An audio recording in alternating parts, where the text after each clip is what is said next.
আগরতলা লোকনাথ আশ্রম ও মুখ্যমন্ত্রীর বাসভবনের সন্নিকটে প্রতিদিনই নষ্ট হচ্ছে মূল্যবান পানীয় জল।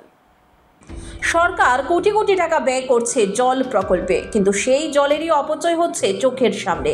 শহরের সাধারণ মানুষ যখন পানীয় জলের সংকটে নাজেহাল, ঠিক তখনই প্রশাসনের উদাসীনতায় রাস্তায় টপটপ করে নষ্ট হচ্ছে জল। লোকনাথ আশ্রম এবং মুখ্যমন্ত্রীর বাসভবনের একেবারে উল্টো দিকেই প্রতিদিন সকাল বিকেল একই দৃশ্য। ভাঙা পাইপলাইন থেকে অনবরত ঝরে পড়ছে জল, অথচ দীর্ঘদিন ধরেই এই অপচয়ের দিকে নজর দিচ্ছে না সংশ্লিষ্ট দপ্তর। এদিকে শহরের বিভিন্ন ওয়ার্ডে বহু মানুষকে পানীয় জলের জন্য ঘন্টার পর ঘন্টা অপেক্ষা করতে হয়, কোথাও কোথাও আবার ট্যাঙ্কারের উপর নির্ভর করতে হচ্ছে। অথচ কোটি কোটি টাকা ব্যয় করা সত্ত্বেও কার্যকর নজরদারি নেই বলেই এমন চিত্র প্রতিদিন চোখে পড়ছে।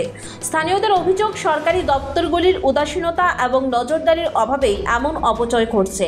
সাধারণ মানুষের প্রশ্ন, এত টাকা খরচ করেও যদি শহরে জলের অভাব মেটানো না যায়, তবে প্রকল্পগুলির আসল উপযোগিতা কোথায়?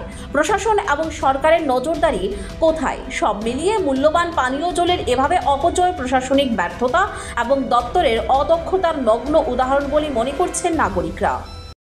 ঠিক না, ঠিক না। এই জলটা বাইরে মানুষের হাত পা ধুইলে, স্নান করলে, খাইলে হইলে, অনেক কিছু কাম করবে।